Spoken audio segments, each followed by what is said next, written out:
Blood cancer कैसे होता है, ब्लड कैंसर होता है तो उसे कैसे पहचानें, ये सबसे ज़्यादा इंपॉर्टेंट क्वेश्चन होता है। क्योंकि रिसेंटली मेरे एक रिलेटिव को ब्लड कैंसर हुआ है और उसको डेडलाइन दे गया है कि वो 20 या 30 डेज़ बाद उसका डेडलाइन है। मतलब आप सोचो कि ब्लड कैंसर कितना ज़्यादा डेंजरस हो सकता है और इससे आपका जान जा सकता है अगर आप सही टाइम में उसे नहीं पहचानते हो।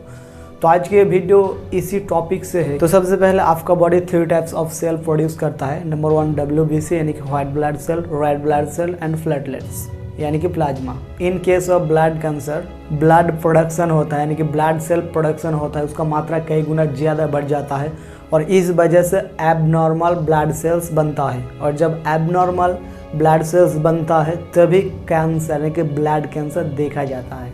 और blood cancer mainly 3 types of होता है। नंबर 1 ल्यूकीमिया, जब आपका ब्लड सेल रैपिडली प्रोडक्शन होता है तब बोन मैरो में एबनॉर्मल ब्लड सेल्स देखा जाता है और तभी पैदा होता है ल्यूकीमिया। यानी कि ल्यूकीमिया जो कैंसर का टाइप होता है ब्लड कैंसर का वो, और ये मेनली आपका जो RBC होता है यानी कि रेड ब्लड सेल्स, उसका जो प्रोडक्शन होता है उसको अफेक्ट करता है, जिस वजह से RBC का मात्रा घट जाता है और ब्लड कैंसर होता है। नंबर 2 लिम्फोमिया, ये जो लिम्फोमिया ब्लड कैंसर होता है ये डायरेक्टली आपका जो लिम्फोटिक सिस्टम होता है उसको अफेक्ट करता है।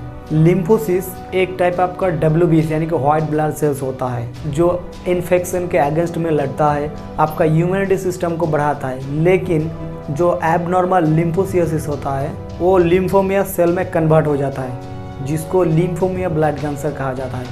मतलब मेनली आपका जो लिम्फोमियासिस एक सेल्स होता है, ये सेल्स कन्वर्ट होकर लिम्फोमिया जो ब्लड कैंसर है वो पैदा करता है।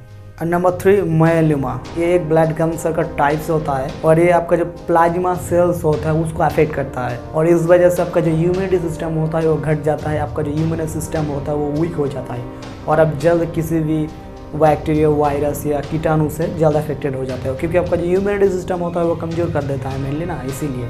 लेकिन सवाल ये आता है कि ये जो ब्लड कैंसर होता है उसको टाइम से कैसे पहचानें। मतलब देखिए, ब्लड कैंसर अगर आपको हो जाता है, अगर आप फिजिशियन के पास जाते हो और अगर आप ब्लड टेस्ट कराते हो तो उससे आपको पता चल जाएगा कि आपका ब्लड कैंसर है या नहीं है। लेकिन आप कुछ सिम्टम्स के ज़रिए पता लगा सकते हो कुछ हद तक कि आपका ब्लड कैंसर है या नहीं है।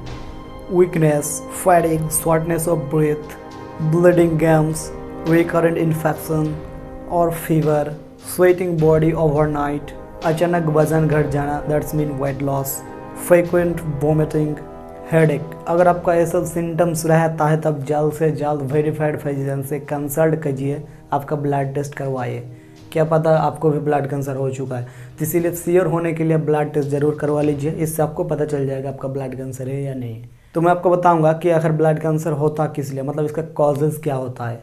नंबर 1 आता है एजिंग, अगर आपका एज ज़्यादा होता है तो ज़्यादा परसेंटेज और पॉसिबिलिटी बन जाता है ब्लड कैंसर का। नंबर 2 फैमिली हिस्ट्री, अगर आपका फैमिली में किसी का भी ब्लड कैंसर है या आपका फैमिली में ब्लड कैंसर होता है तो भी आपका ब्लड कैंसर होने का पॉसिबिलिटी कुछ हद तक बढ़ जाता है, क्योंकि फैमिली में भी कुछ डिपेंड करता है ब्लड कैंसर।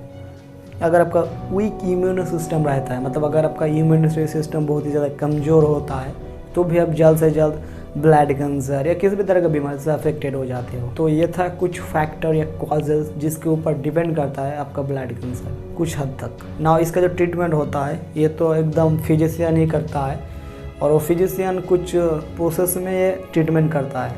नंबर 1 होता है बायोलॉजिकल वे में आपका जो ब्लड कैंसर का जो कीटाणु होता है उसको ये ख़त्म कर देता है कम्प्लीटली, जिससे आपका ब्लड कैंसर ठीक होता है। नंबर 2 आता है केमोथेरापी, मतलब केमिस्ट के ज़रिए या केमिकल के ज़रिए ब्लड कैंसर को ख़त्म किया जाता है। नंबर 3 बोन मैरो ट्रांसप्लांट, आपका जो बोन मैरो होता है उसका कम्प्लीटली चेंज करके दिया जाता है और नए बोन मैरो को ट्रांसप्लांट किया जाता है, जिससे ब्लड कैंसर कुछ हद तक कंट्रोल होता है। ये सब कुछ मतलब प्रोसेस था ट्रीटमेंट का जो लैबों में या फिजिशियन करता है। तो आपको एक ही बात करना है, अगर आपका ब्लड कैंसर है या आपको डाउट होता है तो जल्द से जल्द आप ब्लड टेस्ट करवा लीजिए। अगर ब्लड कैंसर होता है तो आप फिजिशियन से कंसल्ट कीजिए, उससे जो आपको कहता है वो आपको फॉलो करना होगा। आप आपका ट्रीटमेंट स्टार्ट कर दीजिए, धीरे धीरे आपका ब्लड कैंसर ख़त्म हो जाएगा, मतलब आप ठीक हो जाओगे।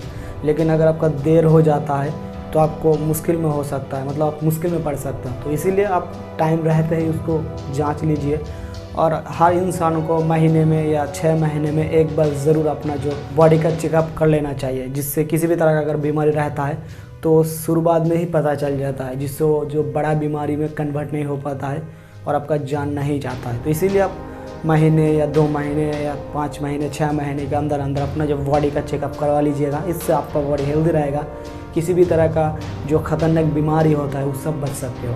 तो आई होप आपको पता चल गया होगा ब्लड कैंसर कैसे होता है, ब्लड सेल्स कैसे ब्लड कैंसर में कन्वर्ट होता है, या ब्लड कैंसर का सिम्टम्स क्या होता है और इससे क्या हो सकता है। तो अगर आपको मेरे छोटा सा वीडियो पसंद है तो प्लीज़ चैनल को जरा सब्सक्राइब कर लीजिएगा, वीडियो को लाइक कर दीजिएगा। आप सभी का सपोर्ट बहुत ही ज़्यादा ज़रूरत है इस चैनल के लिए, तो प्लीज़ चैनल को जरा सब्सक्राइब कर लीजिएगा, वीडियो को लाइक कर दीजिएगा। हो सके तो इस वीडियो को आपको फ्रेंड के साथ कर दीजिएगा शेयर, क्योंकि ये वीडियो बेहद ही ज़्यादा इंपॉर्टेंट होता है सभी के लिए। तो प्लीज़ यार शेयर ज़रूर कीजिएगा इस वीडियो को। तो अगली बार आपके साथ फिर मुलाकात होगी नेक्स्ट वीडियो में, तब तक के लिए बाय।